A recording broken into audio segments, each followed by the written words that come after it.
नमस्कार सर्वांना, जय भीम जय शिवराय. मी सध्या आपण गडचिरोलीमध्ये आहे.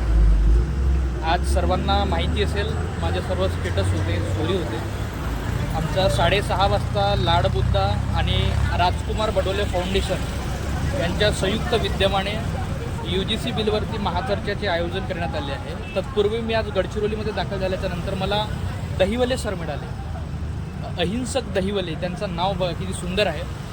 हे हायस्कूलचे टीचर होते आणि आता निवृत्तीनंतर, रिटायर्डनंतर आपण पाहिले असतील की बरेचसे असे लोक आहेत जे घरी बसतात आणि ACच्या सहवासात राहून ते खऱ्या अर्थाने आनंद उपभोग घेत असतात.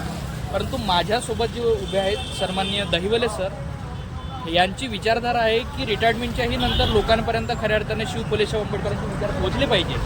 आणि ते पुस्तकचा स्टॉल हा आहे, गोंडवाना युनिव्हर्सिटीचा हा टी पॉईंट आहे इकडे नवेगाव.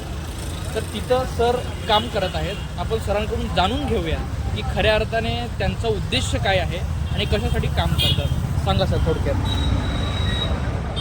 मी सेवानिवृत्त 2019मध्ये झालो आहे सर. मी स्वतः लेखक आहे. माझी 4 पुस्तकं प्रकाशित झालेली आहेत. माझ्याकडे एवढं साहित्य आहे की जवळजवळ आज घडीला 20 पुस्तकं निघू शकतील, ज्यात 4 कादंबऱ्यांचा अंतर्भाव आहे. परंतु आर्थिक अडचणीमुळं मी पुढे जाऊ शकलो नाही आणि मला असे कोणी प्रकाशक मिळालेले नाहीत.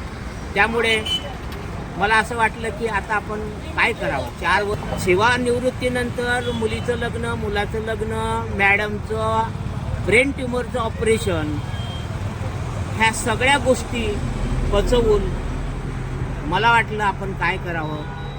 तर मग समाज प्रबोधन आपण कुठं जाऊन करू शकत नाही, पण घराघरापर्यंत आपण साहित्य पोहोचवू शकतो.